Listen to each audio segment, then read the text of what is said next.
대방열림과 함께하는 가장 확실한 영양사 합격의 길.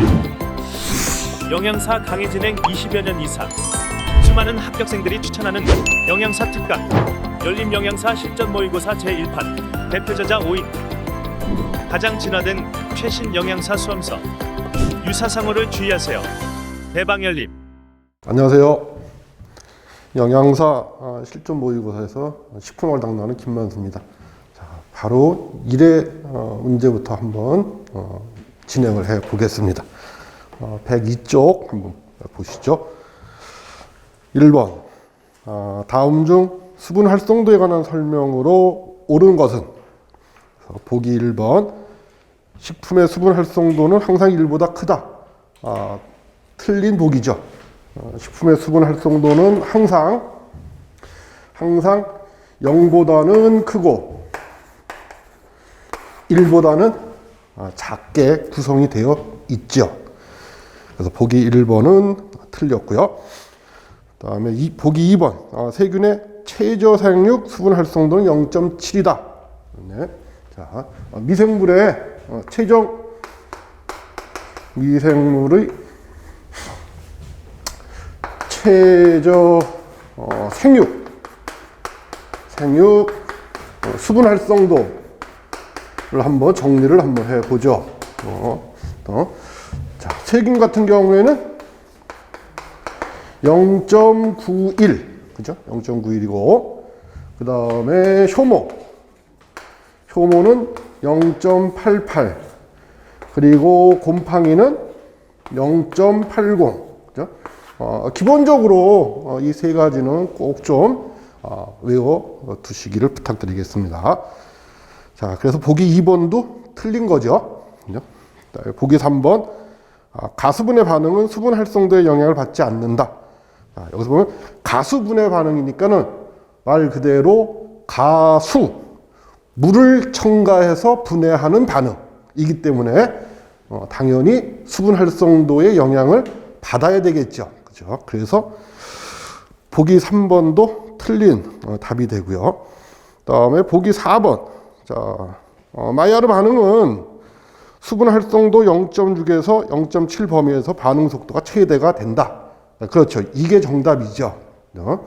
그래서 비효소적인 관련 반응 중에 대표적인 그 마이야르 반응은 수분 활성도가 0.6에서 0.7 때 최대 반응을 하게 되겠죠. 그래서 만약에 이 마이야르 반응을 한다는 것은 결국 식품에서 갈색 반응을 한다는 얘기예요. 그죠? 그래서 그게 바람직한 경우도 있지만 바람직하지 않은 경우들도 있겠죠. 자, 그러면 어떻게 하면 되겠어요? 그러면 수분 활성도 측면에서 보면 수분 활성도를 더 높이거나 또는 낮춰놓으면 마이야르 반응이 어떻게 지연돼 되겠죠? 그죠? 그러니까는 마이야르 반응 속도가 최대 반응이 0.6에서 0.7이니까 바람직하지 않다. 식품을 저장하는 데 있어서 바람직하지 않다. 그러면은 수분 활성도를 어떻게 0.6이나 0.7보다 더 낮추거나 또는 더 높여주게 되면 마이야르 반응 속도를 좀 낮출 수가 있다. 이렇게 정리를 해두세요. 그 다음에 5번. 자, 임의 온도에서 식품이 나타내는 수증기압의 100을 곱한 값이 수분 활성도다. 자, AW 수분 활성도를 구하는 공식을 한번 보죠. 자, 수분 활성도를 구하는 공식은 P0분의 P로 우리가 정리를 하죠. 자, 이 P0는 뭐예요? 순수한 수분의 포화 수증기압을 나타내는 거고, 이 P는 식품의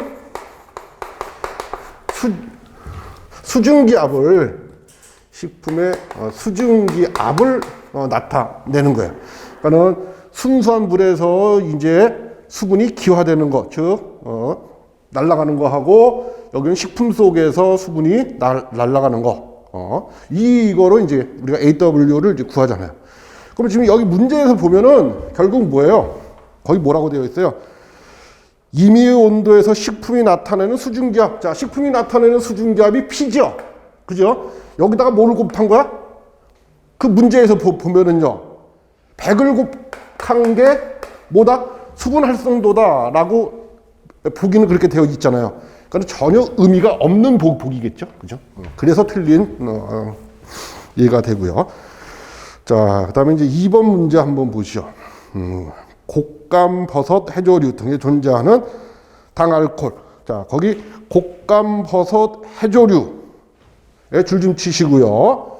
그리고 당알코올에 줄 치시고, 그다음에 이콜 만니톨 이렇게 기억해 두세요. 곶감, 버섯, 해조류에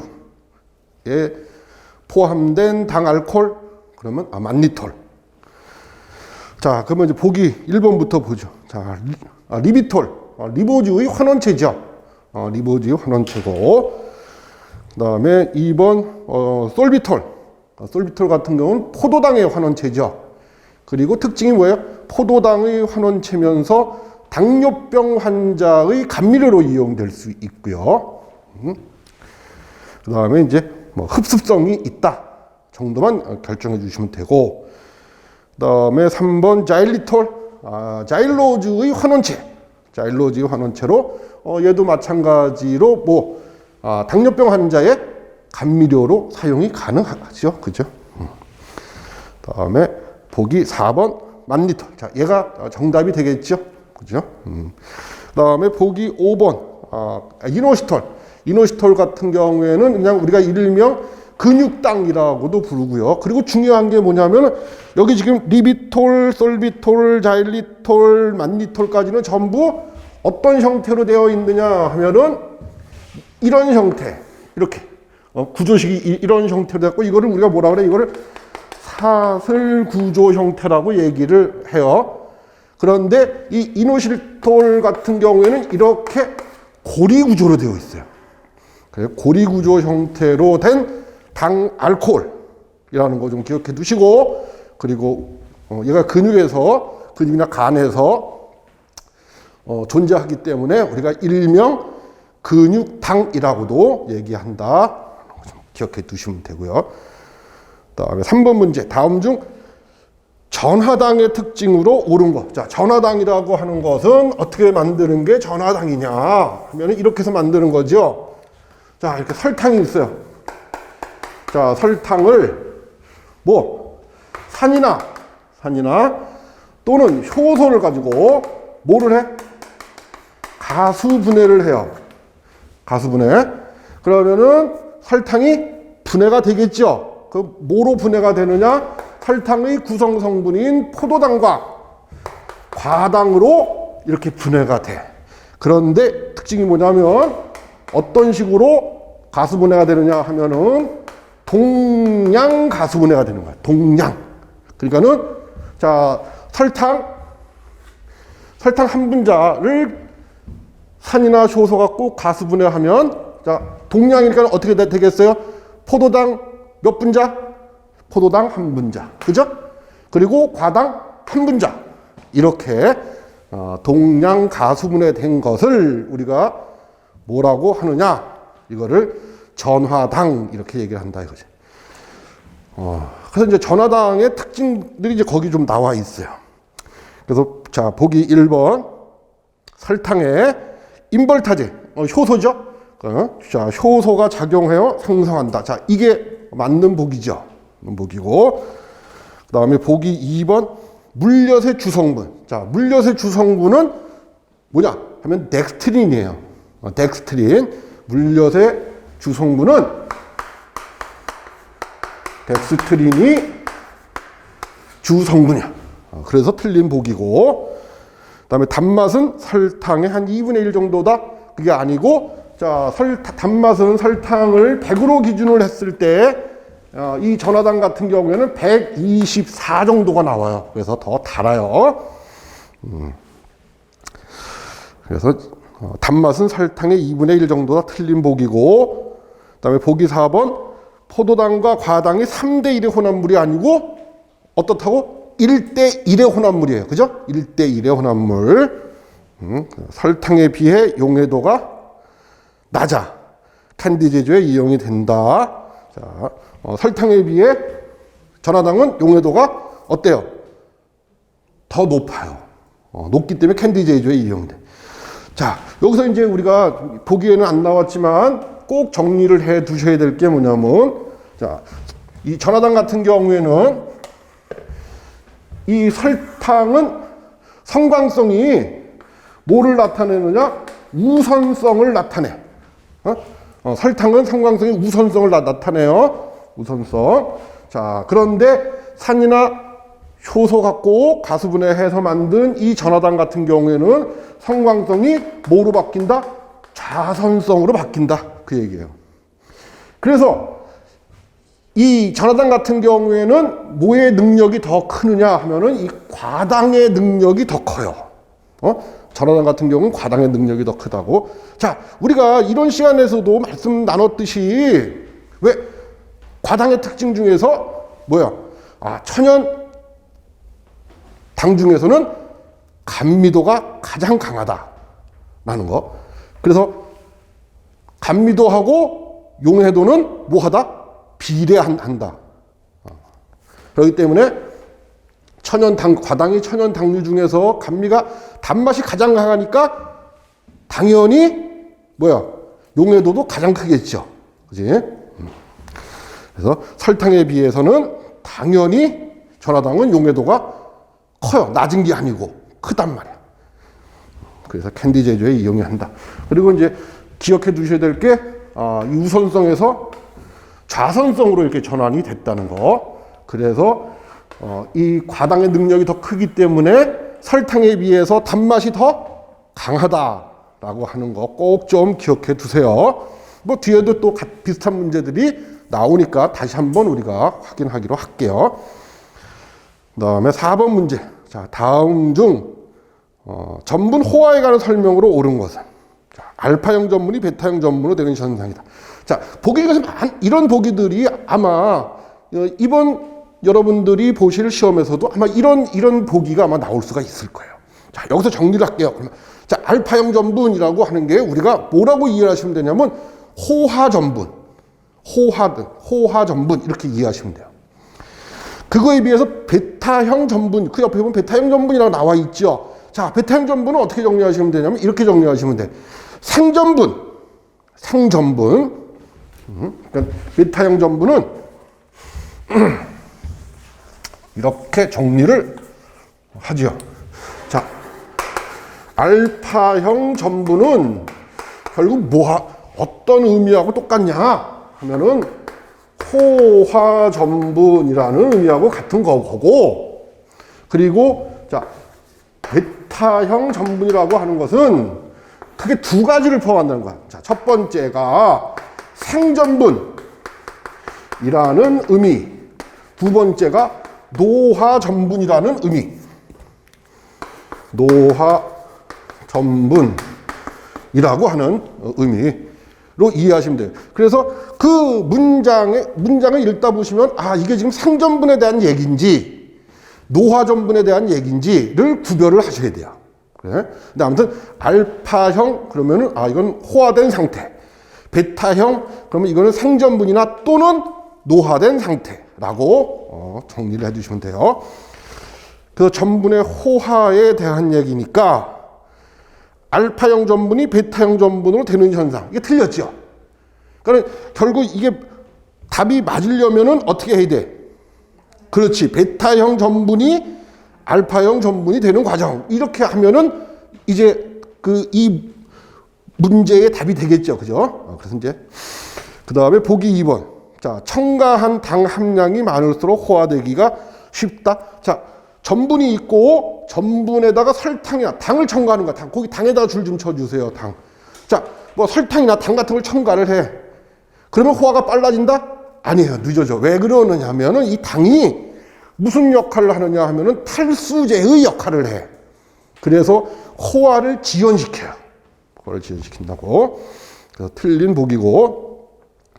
그 다음에 3번 전분 입자가 클수록 호화되기가 쉽다. 자, 이게 맞는 얘기죠. 전분 입자가 클수록. 그래서 전분 입자가 큰 감자 전분이 전분 입자가 작은 곡류 전분, 뭐 쌀이나 뭐 보리나 이런 전분들보다 호화되는 게 더 빨라요. 호화 속도가 더 빠르다고. 전분의 입자가 클수록 호화되기가 쉽다. 그다음에 4번. 쌀 전분이 감자 전분보다 호화되기 쉽다. 자, 이거 금방 3번에서 제가 말씀드렸죠. 그래서 틀린 거야. 그지?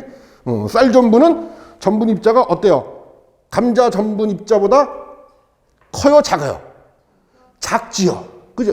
그잖아. 쌀 전분의 입자가 감자 전분의 입자보다 작아요. 그죠? 작단 말이야. 그래서 틀린 보기가 되고, 그 다음에 아밀로펙틴의 함량이 많을수록 호화되기 쉽다? 아니에요. 아밀로펙틴의 함량이 많을수록요, 우리 이론 시간에서도 말씀 나눴듯이 뭐하다고? 입체적인 장애를 받게 돼. 왜냐하면 얘가 구조가 어떻게 생겼어요? 아밀로펙틴의 구조는 가지가 많은 나무 형태야. 그렇기 때문에 굉장히 복잡한 구조로 되어 있어서 그래서 호화되기가 어려워. 근데 그거를 우리가 화학적으로 한마디로 뭐라고 표현을 했다? 제가 금방 표현했던 거예요. 입체적인 장애를 받기 때문에 이렇게 표현을 하는 거예요. 그래서 아밀로펙틴은 입체적인 장애를 받기 때문에 아밀로즈보다 호화의 속도가 느리다. 이렇게 정리를 해두시면 되겠죠. 그 다음에 5번. 자, 다음 중 전분 노화를 억제하는 방법으로 옳지 않은 거. 자, 유화제를 첨가를 해. 유화제를 첨가하게 되면은 전분들이 침전해서 자, 뭐 하는 거? 회합하는 것을 방해를 해. 거기다가 좀 적어 놓으세요. 뭐라고? 전분들의 회합을 방해하는 것이 바로 유화제의 역할이야. 그래서 노화가 지연된다. 맞고. 자, 황산염을 첨가를 해요. 황산염을 첨가하면 탈수가 돼갖고 노화 속도가 빨라요. 그래서 이게 답이야. 예. 그 다음에 3번. 자, 온도를 낮춰. 그래서 마이너스 20에서 마이너스 30도로 저장을 해. 그러면은 전분 입자들이 어떻게 돼 있어요? 그냥 고화된 상태로 존재를 해. 그래서 호화된 상태를 그대로 유지를 하고 있는 거예요. 수분을 10에서 15%로 유지를 한다. 그죠? 왜냐하면 10에서 15%로 하면은 전분들이 서로 회합하기 위해서는 어떻게 해야 돼요? 자, 어떻게 해야 될 것 같아?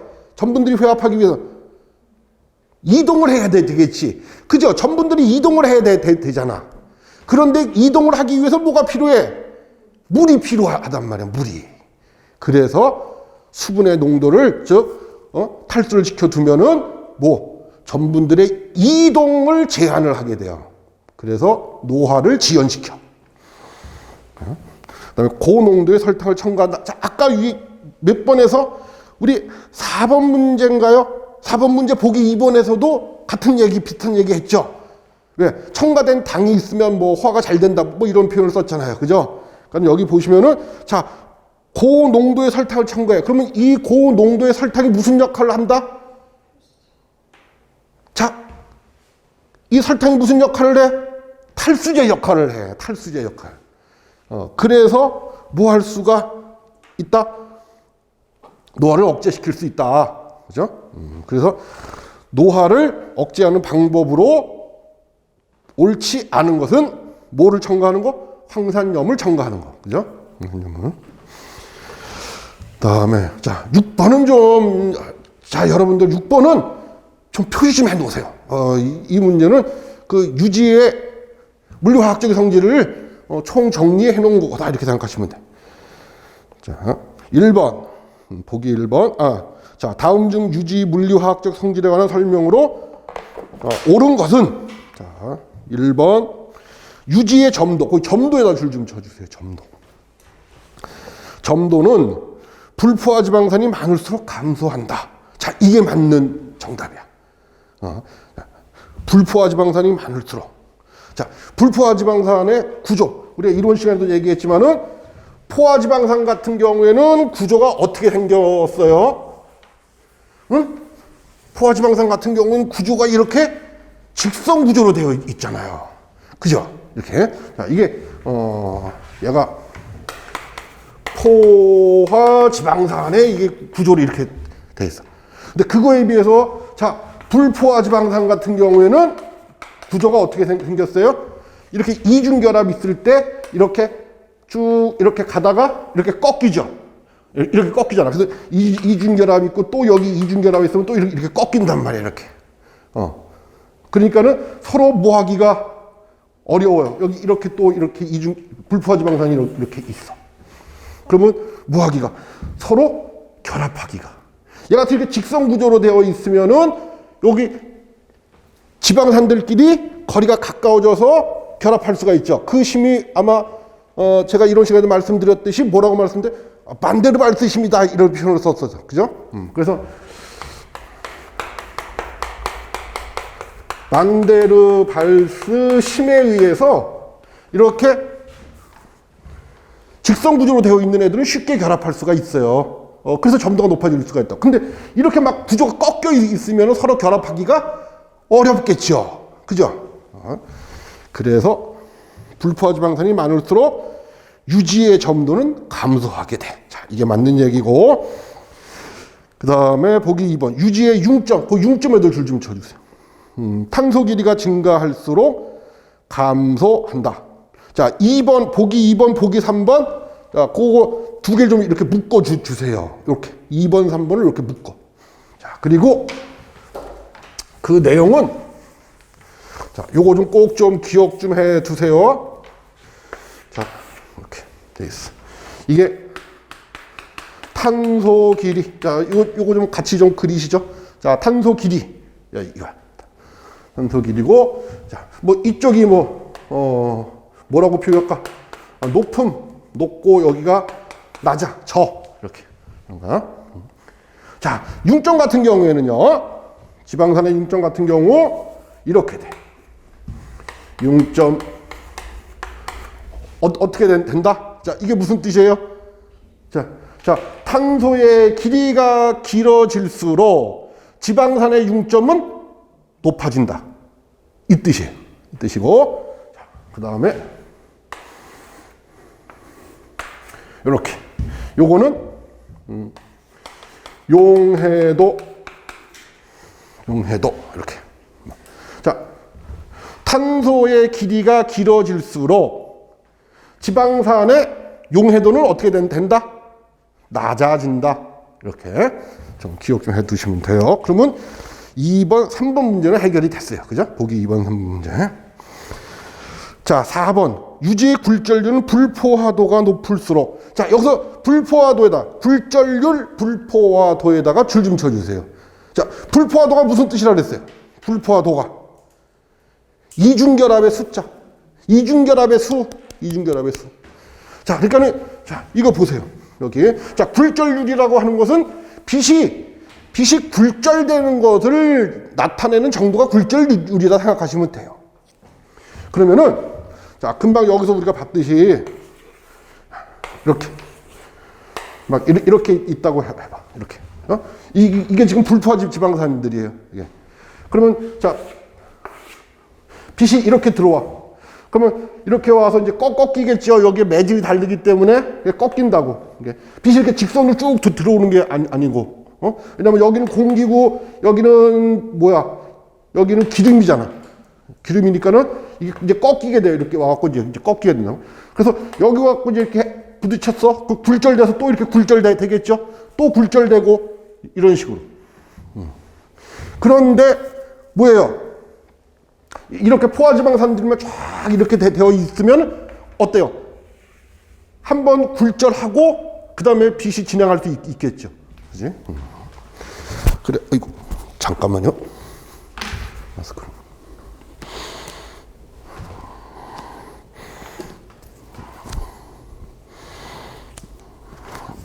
빠져.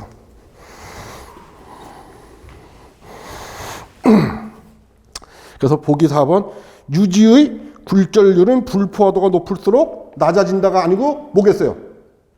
높아진다. 그렇겠죠. 봐봐. 여기서 이렇게 포화지방산 같이 이렇게 직선으로 되어 있으면은 그냥 한 번 굴절하고 마는데 여기는 이렇게 서로 결합 안 되어 있으니까 여러 번 굴절을 할 거란 말이야. 그래서 틀린 거고. 자, 그 다음에 유지의 요드가. 그 요드가에다 줄 좀 쳐주세요. 요드가는 뭐를 나타내는 거예요? 불포화 정도. 불포화 정도를 나타내는 게 바로 요드가예요. 그래서 자, 유지의 요드가는 오랜 시간 상온에 방치할수록 증가한다. 즉 이중결합이 늘어나요? 아니지. 3패가 돼갖고 이중결합이 줄어들겠지. 그죠? 그래서 요드가는 낮아져. 요드가는 낮아진다. 그래서 이게 이제 물리화학적인 내용을 총 정리해 놓은 거니까 잘 좀 기억 좀 해두세요.